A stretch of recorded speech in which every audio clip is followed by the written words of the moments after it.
சூரா யூனூஸ். அளவற்ற அருளாளனும் நிகரற்ற அன்புடையவனுமாகிய அல்லாஹுவின் திருப்பெயரால் துவங்குகின்றேன். அலிஃப் லாம் ரா. இவை ஞானம் நிறைந்த வேதத்தின் வசனங்களாகும். மனிதர்களை அச்சமூட்டி எச்சரிப்பதற்காகவும் ஈமான் கொண்டவர்களுக்கு அவர்களுடைய இறைவனிடம் நிச்சயமாக பெரும் பதவி கிடைக்கும் என்று நன்மாராயம் கூறுவதற்காகவும் அவர்களில் இருந்தே நாம் ஒரு மனிதருக்கு வஹி அருள்கிறோம் என்பதில் மக்களுக்கு ஆச்சரியம் ஏற்பட்டு விட்டதா? காபிர்களோ நிச்சயமாக இவர் பகிரங்கமான சூனியக்காரரே என்று கூறுகின்றனர்.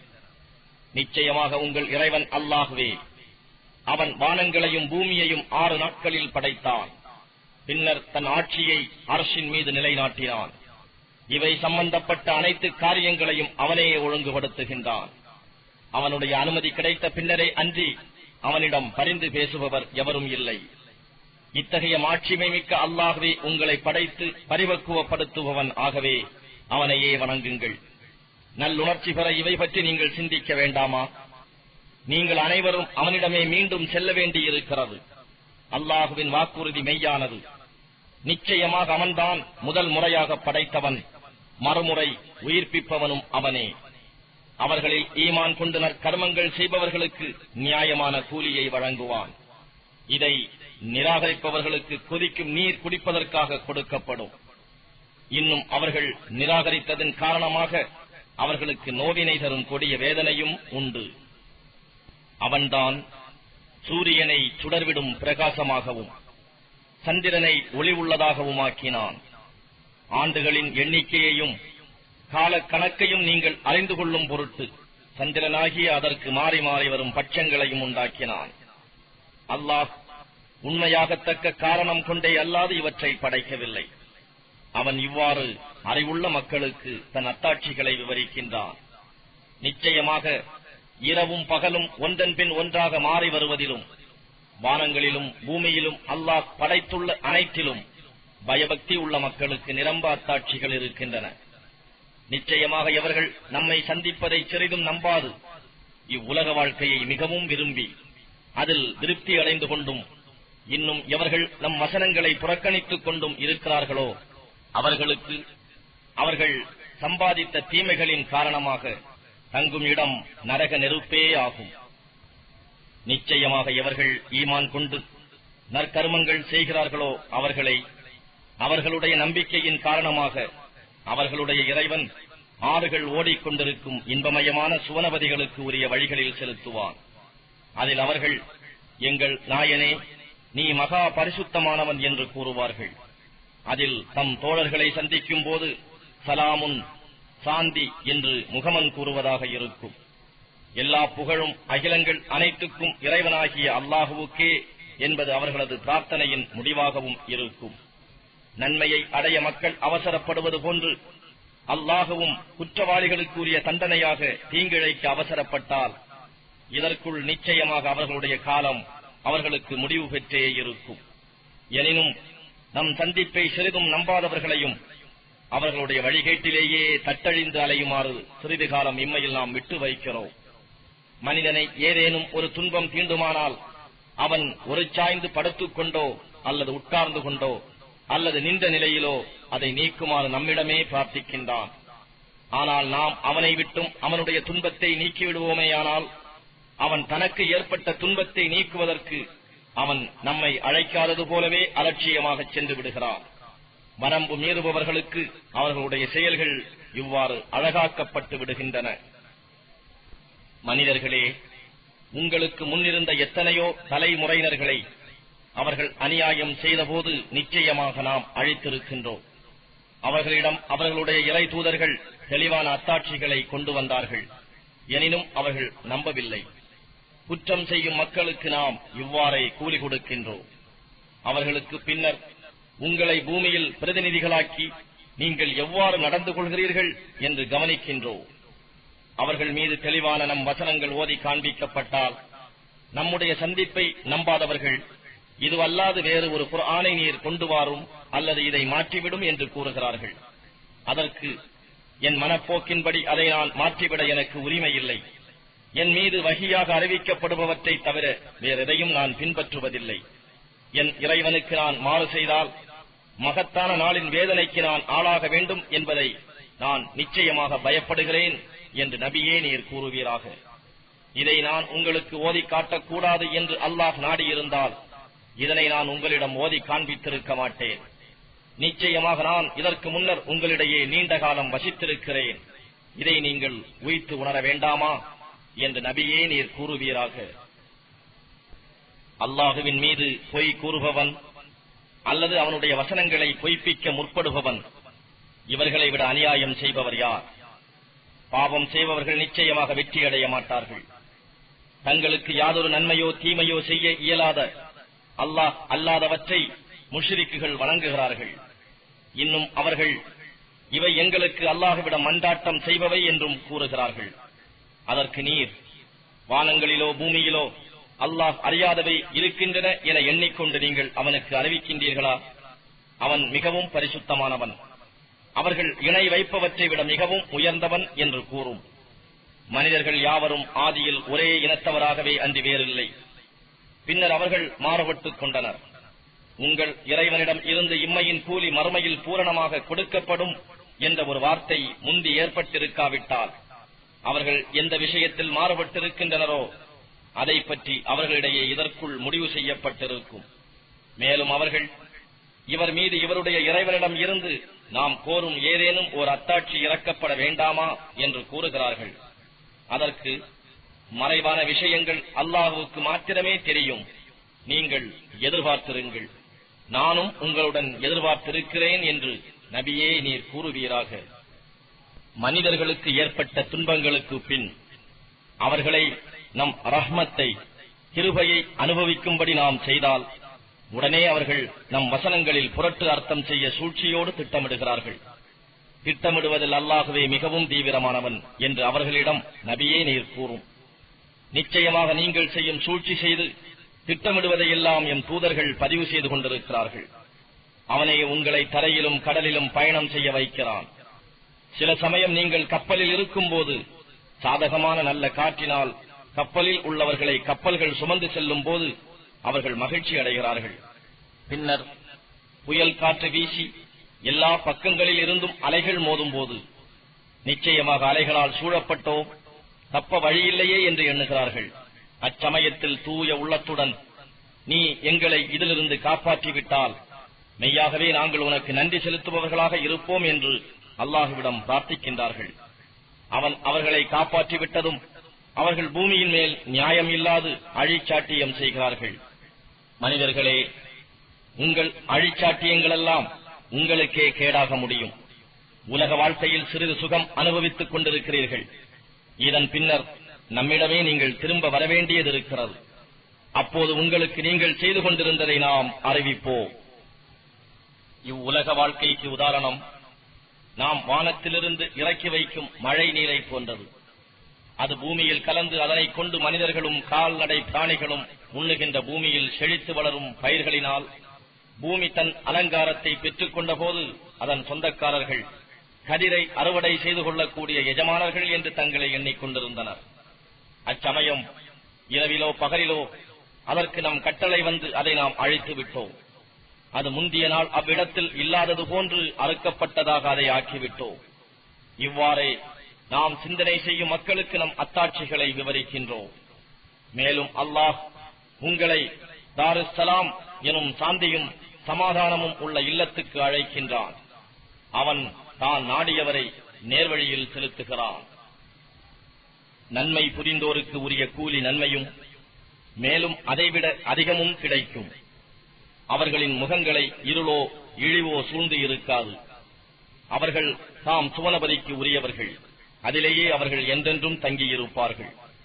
ஆனால் தீமையை சம்பாதிப்பவர்களுக்கு அவர்கள் செய்த தீமைக்கு கூலியாக அதுபோன்ற தீமையே ஆகும்.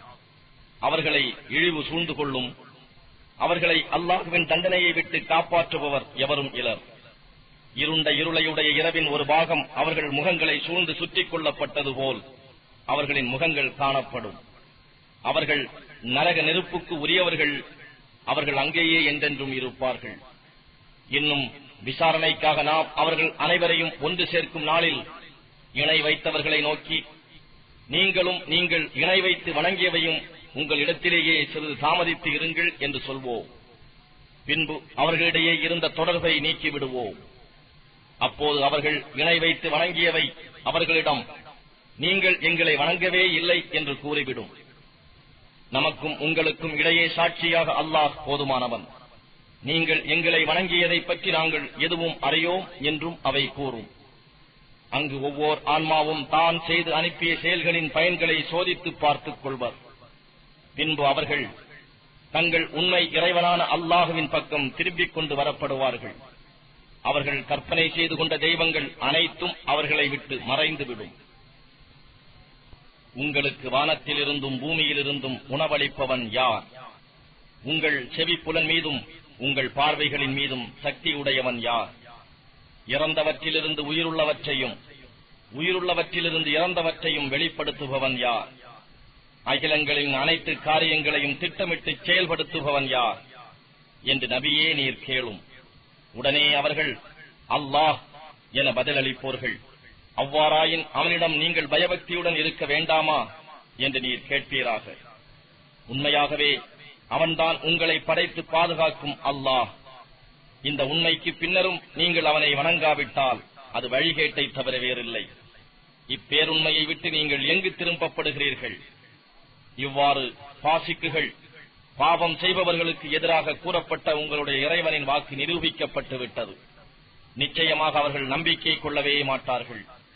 நபியே நீர் கேட்பீராக, நீங்கள் இணை வைத்து வணங்குபவற்றில் புதிதாக படைக்கக்கூடியதும் பின்பு மறுமையில் அதனை மீள வைக்கக்கூடியதும் ஆன சக்தி படைத்தது ஏதேனும் உண்டா என்று. மேலும் நீர் கூறும், படைப்புகளை முதலாவதாக உற்பத்தி செய்பவனும் மரித்த பின்னர் அவற்றை மீள வைப்பவனும் அல்லாஹ்தான். அப்படி இருக்க சத்தியத்தை விட்டு நீங்கள் எங்கு திருப்பப்படுகிறீர்கள்? உங்கள் இணை வைப்பவற்றுள் உங்களை உண்மையின் பக்கம் வழிகாட்டி செலுத்தக்கூடியவை யாதேனும் உண்டா என்று அவர்களை கேளும். மேலும் அல்லாஹ்வே உண்மையின்பால் வழிநடத்தி செலுத்துகிறான். சத்தியத்தின்பால் நேரான வழியில் செலுத்தக்கூடியவனை பின்பற்றுவது முறையா, அல்லது பிறர் வழிகாட்டாவிட்டால் தானாக வழிநடக்க முடியாததை பின்பற்றுவது முறையா? உங்களுக்கு என்ன நேர்ந்து விட்டது? சத்தியத்துக்கு மாறாக நீங்கள் எவ்வாறு முடிவு செய்கிறீர்கள் என்றும் நீர் சொல்லும். ஆனால் அவர்களில் பெரும்பாலோர் ஆதாரமற்ற யூகங்களையே அன்றி வேறெதையும் பின்பற்றவில்லை. நிச்சயமாக இத்தகைய ஆதாரமற்ற யூகங்கள் சத்தியத்துக்கு எதிராக எந்த ஒரு பயனும் தர இயலாது. நிச்சயமாக அல்லாஹ் அவர்கள் செய்பவற்றையெல்லாம் நன்கு அறிபவனாக இருக்கின்றான். இந்த குர்ஆன் அல்லாஹ் அல்லாத வேறு யாராலும் கற்பனை செய்யப்பட்டதன்று. அல்லாஹ்வே அதை அருளினான். அன்றியும் அது முன்னால் அருளப்பட்ட வேதங்களை மெய்ப்பித்து அவற்றில் உள்ளவற்றை விவரிப்பதாகவும் இருக்கிறது. ஆகவே இது அகிலங்களுக்கெல்லாம் இறைவனாகிய ரப்பிடம் இருந்து வந்தது என்பதில் சந்தேகமே இல்லை. இதை நம் தூதராகிய அவர் கற்பனை செய்து கொண்டார் என அவர்கள் கூறுகின்றார்களா? நபியே நீர் கூறும், நீங்கள் உங்கள் கூற்றில் உண்மையாளர்களாக இருந்தால் இதில் உள்ளதை போல் ஓர் அத்தியாயத்தை கொண்டு வாருங்கள். அல்லாஹ்வை அன்றி உங்களால் சாத்தியமானவர்களை உங்களுக்கு உதவி செய்ய அழைத்துக் கொள்ளுங்கள் என்று. அப்படி அல்ல, அவர்கள் அறிவால் அறிந்து கொள்ள இயலாததை அதன் விளக்கம் அவர்களுக்கு எட்டாத நிலையில் பொய்யென கூறுகிறார்கள். இவர்களுக்கு முன் இருந்தவர்களும் இவ்வாறே தாங்கள் அறிந்து கொள்ள முடியாதவற்றை பொய்ப்பித்தார்கள். ஆகவே அந்த அநியாயக்காரர்களின் முடிவு என்ன ஆயிற்று என்பதை நபியே நீர் நோக்குவீர்களாக. அவர்களில் இதன் மீது ஈமான் கொண்டவர்களும் இருக்கின்றனர், இதன் மீது ஈமான் கொள்ளாதோரும் இருக்கின்றனர். இன்னும் உங்கள் இறைவன் விஷமம் செய்பவர்களை நன்றாக அறிகிறான். நபியே, இவர்கள் உம்மை பொய்யரென கூறினால் என் செயலின் விளைவு எனக்கே, அவ்வாறே உங்கள் செயலின் விளைவு உங்களுக்கே. நீங்கள் நான் செய்வதன் விளைவிலிருந்து விடுபட்டவர்கள், நீங்கள் செய்வதன் விளைவிலிருந்து நான் விடுபட்டவன் என்று கூறுவீராக. இன்னும் வார்த்தைகளை கேட்பவர்கள் போல பாவனை செய்பவர்களும் அவர்களில் இருக்கின்றனர். எதுவுமே விளங்கிக் கொள்ள இயலா செவிடர்களை நீர் கேட்கும்படி செய்ய முடியுமா? உம்மை பார்ப்போரும் அவர்களில் இருக்கிறார்கள். எதுவும் பார்க்க இயலா குருடர்களை நீர் நேர்வழியில் செலுத்த முடியுமா? நிச்சயமாக அல்லாஹ் மனிதர்களுக்கு எவ்வித அநியாயமும் செய்வதில்லை. எனினும் மனிதர்கள் தமக்கு தாமே அநியாயம் செய்து கொள்கிறார்கள். அவன் அவர்களை ஒன்று சேர்க்கும் நாளில் தாங்கள் ஒரு பகலில் சொற்ப காலமே இவ்வுலகில் தங்கி இருந்ததாக அவர்கள் எண்ணுவார்கள். அப்போது தம்மில் ஒருவரை ஒருவர் அறிந்து கொள்வார்கள். அல்லாஹுவின் சந்திப்பை பொய்யென கூறியோரும் நேர்வழியில் செலுத்தப்படாதோரும் அவ்வேளை நிச்சயமாக நஷ்டம் அடைந்தவர்களாகவே இருப்பார்கள். வாழ்நாளிலேயே நாம் அவர்களுக்கு வாக்களித்த வேதனைகளில் ஒரு பகுதி சம்பவிப்பதை நாம் உமக்கு காண்பித்தாலும் அல்லது அதற்கு முன்னமேயே நாம் ஆத்மாவை கைப்பற்றிக் கொண்டாலும் எப்படி இருப்பினும் அவர்கள் நம்மிடமே திரும்பி வரவேண்டியுள்ளது. இறுதியில் அவர்கள் செய்வதற்கெல்லாம் அல்லாஹ்வே சாட்சியாக இருக்கின்றான். ஒவ்வொரு சமூகத்தாருக்கும் நாம் அனுப்பிய இறை தூதர் உண்டு. அவர்களுடைய தூதர் அவர்களிடம் வரும்போது அவர்களுக்கு இடையில் நியாயத்துடனேயே தீர்ப்பளிக்கப்படும். அவர்கள் ஒரு சிறிதும் அநியாயம் செய்யப்பட மாட்டார்கள். நீங்கள் உண்மையாளராக இருந்தால் அச்சமூட்டப்படும் வேதனை பற்றிய வாக்குறுதி எப்போது அமலுக்கு வரும் என்று அவர்கள் கேட்கிறார்கள். நபியே, நீர் கூறும், அல்லாஹ் நாடியதை தவிர எனக்கு எவ்வித தீமையோ நன்மையோ எனக்கே செய்து கொள்ள நான் எவ்வித அதிகாரமும் பெற்றிருக்கவில்லை. ஒவ்வொரு சமூகத்தினருக்கும் ஒரு குறிப்பிட்ட கால தவணை உண்டு. அவர்களது தவணை வந்துவிட்டால் ஒரு நாழிகை பிந்தவும் மாட்டார்கள், முந்தவும் மாட்டார்கள். நபியே, நீர் கூறுவீராக, அவனுடைய வேதனை உங்களுக்கு இரவிலோ பகலிலோ வந்துவிடுமானால் அதை தடுத்து நிறுத்திவிட முடியுமா என்பதை கவனித்தீர்களா? குற்றவாளிகள் அந்த வேதனைக்காக ஏன் அவசரப்படுகிறார்கள்? அது வந்ததன் பின்னரா அதை நீங்கள் நம்புவீர்கள்? அவ்வேதனை வந்ததும் இதோ நீங்கள் எது வர வேண்டும் என்று அவசரப்பட்டுக் கொண்டிருந்தீர்களோ அது வந்துவிட்டது என்றுதான் கூறப்படும். அன்றியும் அந்த அநியாயக்காரர்களை நோக்கி என்றென்றும் நிலைத்திருக்கக்கூடிய இவ்வேதனையை சுவைத்துக் கொண்டிருங்கள், நீங்கள் சம்பாதித்த தீவினையின் பிரதிபலனே இது என்று கூறப்படும். மேலும் அது உண்மைதானா என்று நபியே அவர்கள் உம்மிடம் வினவுகிறார்கள். ஆம், என் இறைவன் மீது சத்தியமாய் நிச்சயமாக அதுவே உண்மை, அதை நீங்கள் தடுத்துவிட முடியாது என்று கூறுவீராக. அந்நாளின் வேதனையை காணும் போது அநியாயம் செய்த ஒவ்வொரு ஆத்மாவும் அதனிடம் உலகத்தில் உள்ள பொருட்கள் எல்லாமே இருந்தாலும் அவை அனைத்துமே தனக்கு பரிகாரமாக கொடுத்துவிட நாடும். தம் கை சேதத்தையும் கழிவிறக்கத்தையும் வெளிப்படுத்தும். ஆனால் அந்நாளில் அவையிடையே நியாயமாகவே தீர்ப்பளிக்கப்படும். ஒரு சிறிதும் அவற்றுக்கு அநியாயம் செய்யப்பட மாட்டாது. வானங்களிலும் பூமியிலும் இருப்பவை அனைத்தும் அல்லாஹுவுக்கே சொந்தமானவை என்பதை திடமாக அறிந்து கொள்ளுங்கள். அல்லாஹுவின் வாக்குறுதியும் நிச்சயமாகவே உண்மையானது என்பதையும் அறிந்து கொள்ளுங்கள். எனினும் அவர்களில் பெரும்பாலோர் இதை அறிந்து கொள்வதில்லை. அவனே உயிர் கொடுக்கின்றான், இன்னும் அவனே மரிக்கச் செய்கின்றான். பின்னர் அவனிடமே மறுமையில் திரும்பிக் கொண்டு செல்லப்படுவீர்கள். மனிதர்களே, உங்கள் இறைவனிடமிருந்து உங்களுக்கு நிச்சயமாக ஒரு நல்லுபதேசம் வந்துள்ளது. உங்கள் இதயங்களில் உள்ள நோய்களுக்கு அருமருந்தும் வந்திருக்கிறது. மேலும் அது மோமீன்களுக்கு நேர் வழிகாட்டியாகவும் நல்லருளாகவும் உள்ளது. அல்லாஹுவின் அருட்கொடையிலும் அவனுடைய பெரும் கிருபையினாலுமே இது வந்துள்ளது. எனவே இதில் அவர்கள் மகிழ்ச்சி அடையட்டும். அவர்கள் திரட்டி வைத்திருக்கும் செல்வங்களை விட இது மிக்க மேலானது என்று நபியே நீர் கூறும். அன்றியும் நபியே நீர் கூறும், அல்லாஹ் உங்களுக்கு இறக்கி வைத்த ஆகாரங்களை நீங்கள் கவனித்தீர்களா? அவற்றில் சிலவற்றை ஹராமாகவும் சிலவற்றை ஹலாலாகவும் நீங்களே ஆக்கிக் கொள்கிறீர்கள். இப்படி தீர்மானித்துக் கொள்ள அல்லாஹ் உங்களுக்கு அனுமதி அளித்துள்ளானா? அல்லது அல்லாஹுவின் மீது நீங்கள் பொய் கற்பனை செய்கின்றீர்களா? அல்லாஹுவின் மீது பொய்யான கற்பனை செய்பவர்கள் மறுமை நாளை பற்றி என்ன நினைக்கிறார்கள்? நிச்சயமாக அல்லாஹ் மனிதர்கள் மீது பெரும் கிருபை உடையவனாக இருக்கின்றான். எனினும் அவர்களில் பெரும்பாலோர் நன்றி செலுத்துவதில்லை. நீங்கள் எந்த நிலைமையில் இருந்தாலும், குர்ஆனிலிருந்து நீங்கள் எதை ஓதினாலும், நீங்கள் எந்த காரியத்தை செய்தாலும், நீங்கள் அதில் ஈடுபட்டிருக்கும் போது நாம் கவனிக்காமல் இருப்பதில்லை. பூமியிலோ வானத்திலோ உள்ளவற்றில் ஓர் அணு அளவும் நபியே இறைவனுக்கு தெரியாமல் மறைந்து விடுவதில்லை. இதைவிட சிறியதாயினும் அல்லது பெரியதாயினும் விளக்கமான அவன் புத்தகத்தில் பதிவு செய்யப்படாமல் இல்லை. மூமீன்களே, அறிந்து கொள்ளுங்கள், நிச்சயமாக அல்லாஹுவின் நேயர்களுக்கு எவ்வித அச்சமும் இல்லை. அவர்கள் துக்கப்படவும் மாட்டார்கள். அவர்கள் ஈமான் கொண்டு அல்லாஹுவிடம் பயபக்தியுடன் நடந்து கொள்வார்கள். அவர்களுக்கு இவ்வுலக வாழ்க்கையிலும் மறுமையிலும் நன்மாராயம் உண்டு. அல்லாஹுவின் வாக்குறுதிகளில் எவ்வித மாற்றமும் இல்லை. இதுவே மகத்தான பெரும் பாக்கியமாகும். நபியே, அவர்களுடைய விரோதமான பேச்சு உம்மை சஞ்சலப்படுத்த வேண்டாம். ஏனெனில் அனைத்து வல்லமையும் கண்ணியமும் அல்லாஹுவுக்கே உரியது. அவனே யாவற்றையும் செவியுறுபவனாகவும் நன்கு அறிபவனாகவும் இருக்கின்றான். அறிந்து கொள்ளுங்கள், வானங்களில் இருப்பவையும் பூமியில் இருப்பவையும் அனைத்தும் அல்லாஹுவுக்கே உரியன.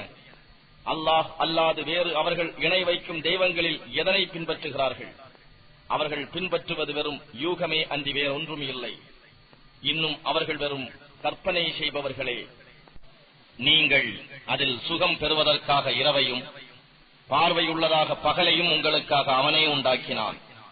நிச்சயமாக இதில் அவன் வசனங்களை செவிசாய்த்து கவனமாக கேட்கும் மக்களுக்கு நிரம்ப அத்தாட்சிகள் இருக்கின்றன. அல்லாஹ் தனக்கு ஒரு சந்ததியை ஏற்படுத்திக் கொண்டான் என்று அவர்கள் சொல்கிறார்கள். அவர்களின் இக்கற்பனையை விட்டும் அல்லாஹ் மிக தூய்மையானவன். அவன் எவ்வித தேவையும் இல்லாதவன். வானங்களில் உள்ளவையும் பூமியில் உள்ளவையும் யாவும் அவனுக்கே உரியன. எனவே அவன் சந்ததி ஏற்படுத்திக் கொண்டான் என்பதற்கு உங்களிடம் எந்த ஆதாரமும் இல்லை. நீங்கள் அறியாததை அல்லாஹுவின் மீது இவ்வாறு பொய்யாக கூறுகிறீர்களா? அல்லாஹுவின் மீது இவ்வாறு பொய்யை இட்டு கட்டுபவர்கள் நிச்சயமாக வெற்றி பெற மாட்டார்கள் என்று நபியே கூறிவிடும். உலகத்தில் அவர்கள் அனுபவிப்பது சிறு சுகமேயாகும். பின்னர் அவர்கள் நம்மிடமே மீண்டு வர வேண்டியிருக்கிறது. அப்பொழுது அவர்கள் நிராகரித்துக் கொண்டிருந்ததன் காரணமாக நாம் அவர்களை கடுமையான வேதனையை சுவைக்கச் செய்வோம். மேலும் நபியே, நீர் அவர்களுக்கு நூகுவின் சரித்திரத்தை ஓதி காண்பிப்பீராக. அவர் தம் சமூகத்தாரை நோக்கி, என் சமூகத்தாரே, நான் உங்களிடையே இருப்பதும் நான் உங்களுக்கு அல்லாஹுவின் அத்தாட்சிகளை நினைவூட்டுவதும் உங்களுக்கு பழுவாக இருக்குமானால் நான் அல்லாஹுவின் மீதே முழு நம்பிக்கை வைத்துள்ளேன். உங்கள் முயற்சியில் ஏதேனும் குறைவு செய்து விட்டதாக பின்னர் உங்களுக்கு ஐயம் ஏற்படாதவாறு நீங்கள் இணை வைப்பவற்றையும் ஒன்று சேர்த்துக் கொண்டு நீங்கள் யாவரும் சேர்ந்து உங்கள் காரியத்தை முடிவு செய்யுங்கள். பின்னர் எனக்கு எதிராக நீங்கள் திட்டமிடுவதை என்னில் நிறைவேற்றுங்கள். இதில் நீங்கள் தாமதம் செய்ய வேண்டாம். ஆனால் நீங்கள் என் உபதேசத்தை புறக்கணித்து விட்டால் எனக்கு எவ்வித இழப்பும் இல்லை. ஏனெனில் இதற்காக நான் உங்களிடம் யாதொரு கூலியும் கேட்கவில்லை. எனக்கு உரிய கூலி அல்லாஹுவிடமே அன்றி வேறு எவரிடத்தும் இல்லை. நான் அவனுக்கு முற்றிலும் வழிபட்ட முஸ்லிம்களில் ஒருவனாக இருக்குமாறே நான் ஏவப்பட்டுள்ளேன் என்று கூறினார். அப்பொழுதும் அவர்கள் அவரை பொய்யரெனவே கூறினார்கள். ஆகவே நாம் அவரையும் அவருடன் இருந்தவர்களையும் கப்பலில் ஏற்றி காப்பாற்றினோம். மேலும் அவர்களை பூமிக்கு அதிபதிகளாகவும் ஆக்கினோம். நம்முடைய அத்தாட்சிகளை பொய்யென கூறியவர்களை மூழ்கடித்தோம். அச்சமூட்டி எச்சரிக்கை செய்யப்பட்ட அவர்களின் முடிவு என்ன ஆயிற்று என்பதை நபியே நீர் கவனிப்பீராக. அவருக்கு பின் அவரவர் சமூகத்தினருக்கு தூதர்களை அனுப்பி வைத்தோம். அவர்களும் தெளிவான அத்தாட்சிகளை அச்சமூகத்தவர்களிடம் கொண்டு வந்தார்கள். எனினும் முன்னர் இருந்தவர்கள் எந்த உண்மையை பொய்யென கூறிக்கொண்டிருந்தார்களோ அந்த உண்மையை இவர்களும் நம்பவில்லை. வரம்பு மீறும் இத்தகையவர்களின் நெஞ்சங்கள் மீது இவ்வாறே நாம் முத்திரையிடுகிறோம். இதன் பின்னர் மூசாவையும் ஹாரூனையும் ஃபிர்அவுனிடமும் அவன் தலைவர்களிடமும் நம்முடைய அத்தாட்சிகளுடன் அனுப்பினோம். ஆனால் இவர்களும் ஆணவம் கொண்டு குற்றவாளிகளான மக்களாகவே ஆனார்கள். நம்மிடம் இருந்து அவர்களுக்கு சத்திய வேதம் வந்தபோது நிச்சயமாக இது தெளிவான சூனியமே ஆகும் என்று கூறினார்கள். அதற்கு மூசா, உங்களிடம் சத்தியமே வந்தபோது அதை பற்றியா நீங்கள் இவ்வாறு கூறுகிறீர்கள்? இதுவா சூனியம்? சூனியக்காரர்கள் வெற்றி பெறவே மாட்டார்கள் என்று கூறினார். அதற்கு அவர்கள், எங்கள் மூதாதையர் எதை செய்ய நாங்கள் கண்டோமோ அதிலிருந்து எங்களை திருப்பிவிடவும் இந்த பூமியில் உங்கள் இருவருக்கும் பெருமையை உண்டாக்கிக் கொள்வதற்குமா நீங்கள் எங்களிடம் வந்தீர்கள்? ஆனால் நாங்கள் உங்கள் இருவர் மீதும் நம்பிக்கை கொள்பவர்கள் அல்லர் என்று கூறினார்கள். ஃபிரௌன் தன் கூட்டத்தாரிடம், தேர்ச்சி பெற்ற சூனியக்காரர்கள் ஒவ்வொருவரையும் என்னிடம் கொண்டு வாருங்கள் என கூறினார்.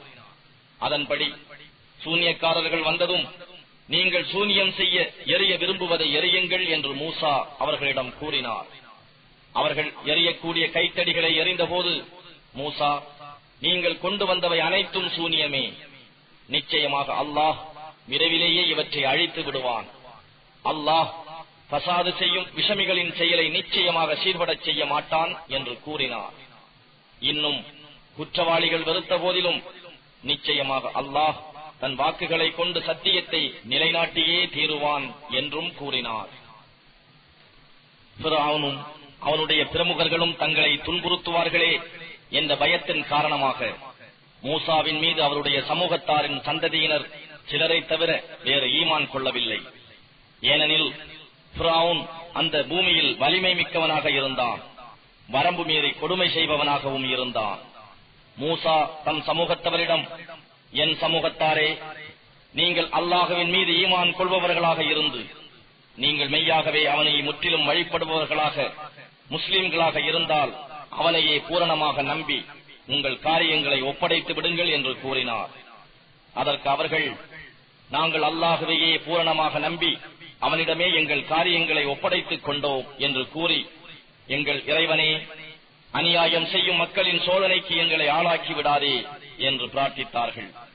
எங்கள் இறைவனே, இந்த காபிர்களான மக்களிடம் இருந்து உன் அருளினால் எங்களை நீ காப்பாற்றுவாயாக என்றும் பிரார்த்தித்தார்கள். ஆகவே மூசாவுக்கும் அவருடைய சகோதரருக்கும், நீங்கள் இருவரும் உங்கள் சமுதாயத்தவருக்காக மிஸ்ரில் வீடுகளை அமைத்துக் கொடுங்கள். உங்களுடைய வீடுகளையே பள்ளிகளாக ஆக்கி அவற்றில் தவறாமல் தொழுகையை நிலைநிறுத்துங்கள். மேலும் நம்பிக்கை கொண்டவர்களுக்கு நற்செய்திகளும் கூறுவீர்களாக என்று வஹி அறிவித்தோம். இன்னும் எங்கள் இறைவனே, நிச்சயமாக நீ ஃபிரௌனுக்கும் அவனுடைய பிரமுகர்களுக்கும் அலங்காரத்தையும் இவ்வுலக வாழ்க்கையின் செல்வங்களையும் கொடுத்திருக்கிறாய். எங்கள் இறைவனே, அவற்றை கொண்டு அவர்கள் உன் பாதையை விட்டு மக்களை திருப்பி விடுகிறார்கள். எங்கள் இறைவனே, அவர்களுடைய செயல்களை அழித்து அவர்களுடைய நெஞ்சங்களையும் கடினமாக்கி விடுவாயாக. நோவினை தரும் வேதனையை அவர்கள் பார்க்காத வரையில் அவர்கள் ஈமான் கொள்ள மாட்டார்கள் என்று பிரார்த்தித்தார். இறைவன் கூறினான், உங்கள் இருவரின் பிரார்த்தனை ஏற்றுக்கொள்ளப்பட்டது. எனவே நீங்கள் உறுதியாக இருங்கள்.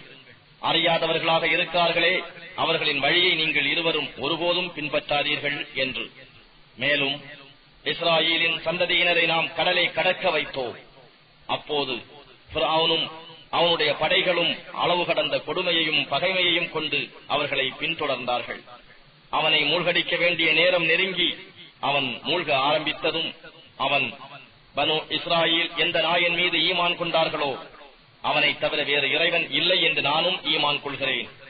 இன்னும் நான் அவனுக்கே முற்றிலும் வழிபடுபவர்களில் முஸ்லிம்களில் ஒருவனாக இருக்கிறேன் என்று கூறினான். இந்த நேரத்தில் தானா நீ நம்புகிறாய்?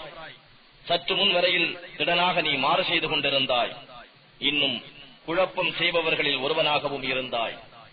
எனினும் உனக்கு பின்னுள்ளவர்களுக்கு ஓர் அத்தாட்சியாக இன்றைய தினம் நாம் உன் உடலை பாதுகாப்போம். நிச்சயமாக மக்களில் பெரும்பாலோர் நம் அத்தாட்சிகளை பற்றி அலட்சியமாக இருக்கின்றார்கள் என்று அவனிடம் கூறப்பெற்றது. நிச்சயமாக நாம் இஸ்ராயேலின் சந்ததியினரை மிக்க சங்கையான இருப்பிடத்தில் இருத்தி நல்ல உணவுகளையும் கொடுத்து வந்தோம். எனினும் உண்மையான ஞானம் அவர்களிடம் வரும் வரையில் அவர் மாறுபாடு செய்யவில்லை. நிச்சயமாக இறைவன் அவர்கள் எது பற்றி மாறுபாடு செய்து கொண்டிருந்தார்களோ அது விஷயத்தில் இறுதி நாளில் அவர்களிடையே தீர்ப்பளிப்பார். நபியே, நாம் உம்மீது இறக்கியுள்ள இவ்வேதத்தில் சந்தேகம் கொள்வீராயின் உமக்கு முன்னர் உள்ள வேதத்தை ஓதுகிறார்களே அவர்களிடம் கேட்டு பார்ப்பீராக. நிச்சயமாக இறைவனிடம் இருந்து உமக்கு சத்திய வேதம் வந்துள்ளது. எனவே சந்தேகம் கொள்பவர்களில் நீரும் ஒருவராகிவிட வேண்டாம். அன்றியும் அல்லாஹுவின் வசனங்களை பொய்ப்பிப்போர்களில் ஒருவராக நீரும் ஆகிவிட வேண்டாம். அவ்வாறாயின் நஷ்டமடைவோரில் நீரும் ஒருவராகுவீர். நிச்சயமாக எவர்கள் மீது பாவிகள் என்று இறைவனுடைய வாக்கு மெய்யாகிவிட்டதோ அவர்கள் ஈமான் கொள்ளவே மாட்டார்கள். நோவினை வேதனையை அவர்கள் காணும் வரையில் அவர்களிடம் எல்லா அத்தாட்சிகளும் வந்தாலும் அவர்கள் ஈமான் கொள்ள மாட்டார்கள். தங்களுடைய ஈமான் பயனளிக்குமாறு நம்பிக்கை கொண்டு வேதனையில் இருந்து தப்பித்துக் கொண்ட யூனுஸ் உடைய சமூகத்தாரை போல் மற்றொரு ஊரார் ஏன் இருக்கவில்லை? அவர்கள் யூனுசுடைய சமூகத்தார் ஈமான் கொண்டதும் இம்மையில் இழிவுபடுத்தும் வேதனையை அவர்களை விட்டும் நாம் அகற்றினோம். அன்றி சிறிது காலம் சுகம் அனுபவிக்கும்படியும் வைத்தோம். மேலும் இறைவன் நாடியிருந்தால் பூமியில் உள்ள யாவருமே ஈமான் கொண்டிருப்பார்கள். எனவே மனிதர்கள் யாவரும் மூமீன்களாக நம்பிக்கை கொண்டோராக ஆகிவிட வேண்டும் என்று அவர்களை நீர் கட்டாயப்படுத்த முடியுமா? எந்த ஓர் ஆத்மாவும் அல்லாஹுவின் கட்டளையின்றி ஈமான் கொள்ள முடியாது. மேலும் உற்றுணர மாட்டாதவர்கள் மீது அல்லாஹ் குஃப்ர் என்னும் அசுத்தத்தை போடுகிறான். வானங்களிலும் பூமியிலும் இருப்பவற்றை கவனித்து பாருங்கள் என்று நபியே அவர்களிடம் கூறுவீராக. எனினும் ஈமான் கொள்ளாத மக்களுக்கு நம் அத்தாட்சிகளும் எச்சரிக்கைகளும் பயனளிக்க மாட்டா. தங்களுக்கு முன் சென்று விட்டார்களே, அவர்களுக்கு ஏற்பட்ட நாள்களைப் போன்றதை அன்றி அவர்கள் வேறு எதனையும் எதிர்பார்க்கின்றனரா? அப்படியானால் அந்த கஷ்ட காலத்தை நீங்களும் எதிர்பார்த்திருங்கள். நிச்சயமாக நானும் உங்களுடன் எதிர்பார்த்துக் கொண்டிருக்கிறேன் என்று நபியே நீர் கூறுவீராக. அவ்வாறு வேதனை வரும் காலத்தில் நம் தூதர்களையும் ஈமான் கொண்டவர்களையும் நாம் இவ்வாறே காப்பாற்றுவோம். ஏனெனில் ஈமான் கொண்டவர்களை காப்பாற்றுவது நமது கடமையாகும்.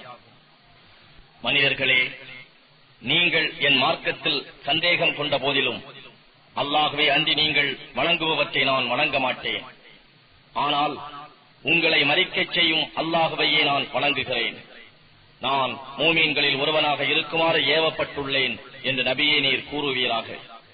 நேர்மையான மார்க்கத்தின் பாலே முகத்தை நிலைவரச் செய்ய வேண்டும். முஷ்ரிக்குகளில் ஒருவராக நீர் ஆகிவிட வேண்டாம். என்றும் உமக்கு எந்தவித நன்மையையோ தீமையையோ செய்ய இயலாத அல்லாஹ் அல்லாத எதனையும் நீர் பிரார்த்திக்க வேண்டாம். அவ்வாறே செய்வீராயின் நிச்சயமாக நீர் அநியாயக்காரர்களில் ஒருவராகி விடுவீர் என்றும் ஏவப்பட்டிருக்கின்றேன் என்று கூறுவீராக. அல்லாஹ் ஒரு தீமையை உம்மை தீண்டும்படி செய்தால் அதை அவனை தவிர வேறு எவரும் நீக்க முடியாது. அவன் உமக்கு ஒரு நன்மை செய்ய நாடிவிட்டால் அவனது அருளை தடுப்பவர்கள் எவரும் இல்லை. தன் அடியார்களில் அவன் நாடியவருக்கே அதனை அளிக்கின்றான். அவன் மிகவும் மன்னிப்பவனாகவும் மிக்க கருணை உடையவனாகவும் உள்ளான். நபியே நீர் கூறுவீராக, மனிதர்களே, நிச்சயமாக உங்கள் இறைவனிடம் இருந்து உங்களுக்கு சத்திய வேதம் வந்துவிட்டது. எனவே யார் அதை பின்பற்றி நேரான வழியில் செல்கிறாரோ அவர் தம் நன்மைக்காகவே அந்நேர் வழியில் செல்கின்றார். எவர் அதை ஏற்க மறுத்து வழி தவறினாரோ நிச்சயமாக அவர் தமக்கு கேடான வழியிலே செல்கிறார். நான் உங்களை கட்டாயப்படுத்தி உங்கள் காரியங்களை நிர்வகிக்க அதிகாரம் பெற்றவன் அல்லன்.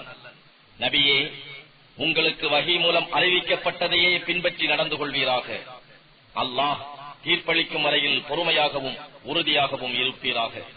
அவனே தீர்ப்பளிப்பவர்களில் மிகவும் மேலானவன்.